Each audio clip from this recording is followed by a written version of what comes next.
Rocker Pat here. Alright guys, this is another hot rocky day in the jungle. And man, look at that big, beautiful Texas sky.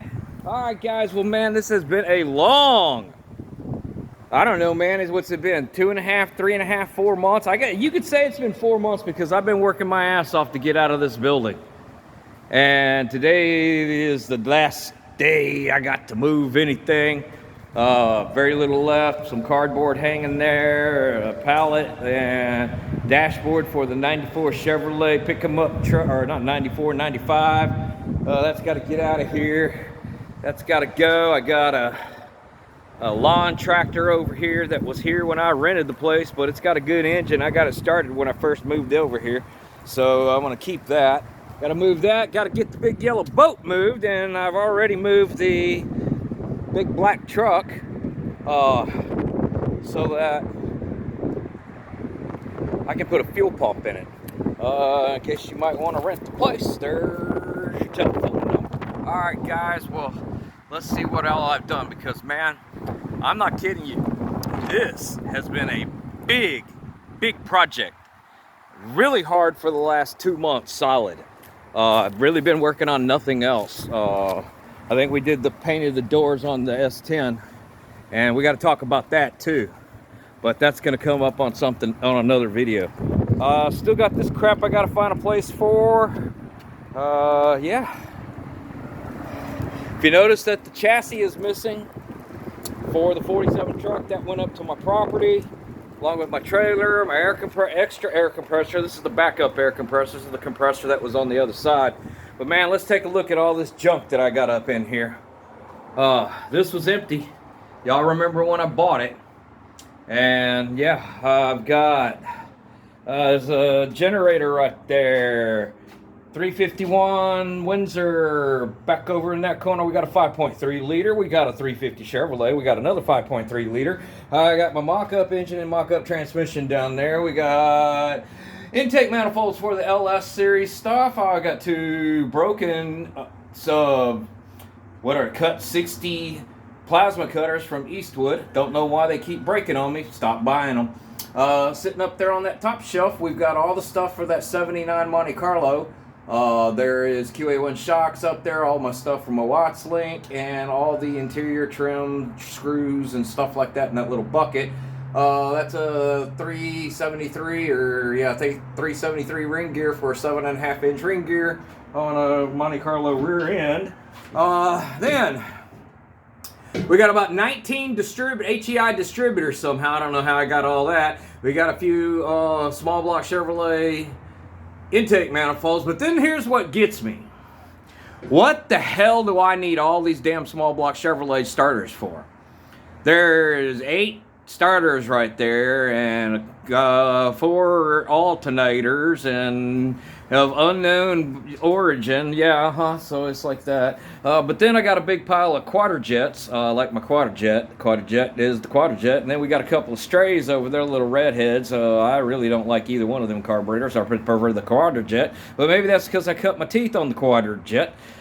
There'd be a steering gear rack, a Borgeson steering gear rack for my Corvette to get rid of all that other crappy stuff. I have a vintage Black & Decker pecker wrecker, and if y'all know what the hell that is. Then we got my construction stuff sitting here.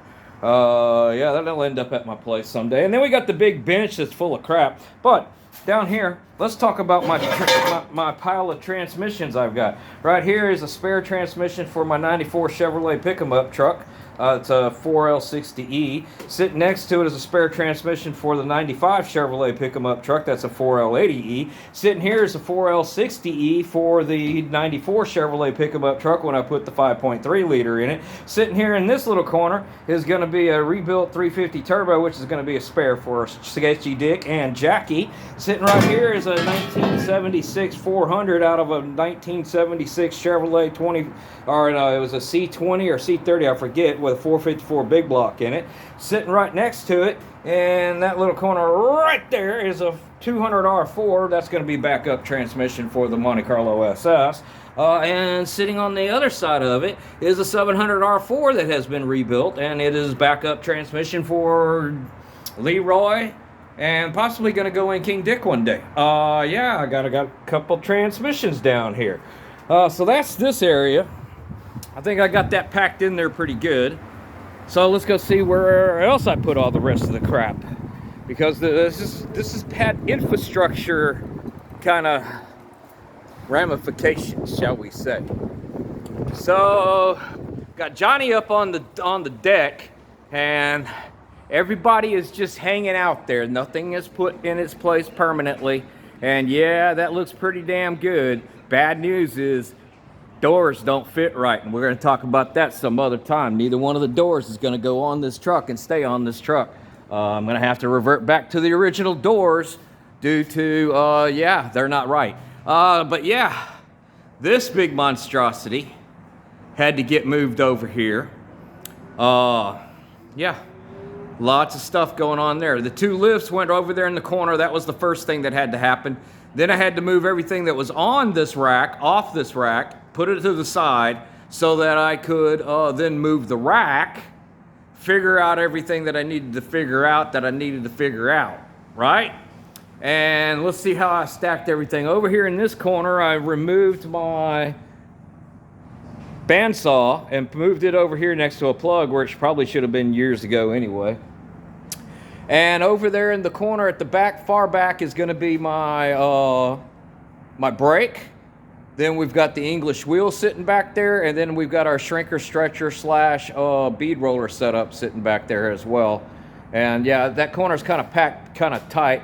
There's the new $200, $179 plasma cutter, because if I'm going to keep burning them up, I'm going to stop burning up $800, $900 plasma cutters.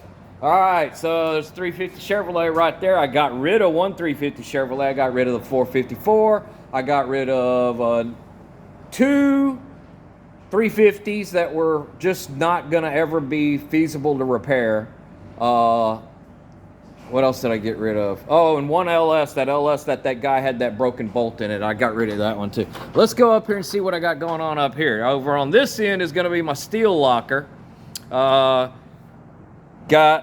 3/4 of a sheet of 18 gauge, meaning a half sheet and then a quarter sheet. Then we got 20 gauge right here, which is about a half a sheet. And then down at the end, I've got some 14 gauge. Over here is my lumber locker, because I like keeping a lot of wood. Makes me feel good to have all the wood. So yeah, I keep the wood, and the reason why I keep the wood is because when I need a 2x4 to make something, I want a 2x4 that's straight and dry. So I get them and I lay them out and I let them dry, and I keep flipping them and everything so I can keep them straight. But up here, this is the engine that I had rebuilt that didn't have any oil pressure. I got to figure out why it's got no oil pressure, but that's eventually going to go into my 94 Chevrolet pick-em-up truck. All the stuff up there is either going to be Johnny's stuff, or it's going to be at the back of it. Like there's a set of Patriot headers, which are shinies of these S10 swap headers here. Those two seats will probably go into Leroy, because I like the fact that they have the seat belts, and because Leroy is a hardtop, there's no way to put seat belts in the car. Up there on that shelf right there, we're not going to climb up there. These are the tires for Leroy. Those are the wheels for Leroy. But up above there is going to be the tonneau cover. There's a grill for my 94 truck. Just a bunch of stuff for the for Johnny. And yeah, that's how I got everything up there. There's my code 3 or whatever the hell it is, code 6 light. There's another tow truck light that I scored. I like having little flashy lights. Flashy lights are fun. And yeah, so there it is. 2 months of figuring out where the hell I'm going to put all this extra stuff that I got. And the conclusion is I got too much crap. And I mean, I got too much crap. How many damn engine stands does one fella need? I mean, is it a gaggle or a herd? I don't know, man. All I know is I got way too many engine stands. All right, guys. Well, I am tired, and I would like to go take a nap and take some time off. and everything. That thing right there needs to just jump up in there, because that's the get on up in there, damn you. I got everything to put that in too. This truck is in here because it has the fuel pump is out and it will not run, and I have a LS swap pump which is going to have way too much pressure, but I'm hoping that if I disconnect one of the injectors, maybe I get just enough and not too much, and blah blah blah, and hopefully I can get this thing to run, because I do not like a big fat pig that won't move under its own power. All right, guys, well, I'm tired. I'm going to go sit down and take as Bob says, I'm going to take the rest of the day off with pay. All right, guys, y'all keep rocking and a rolling and a rolling and a rocking.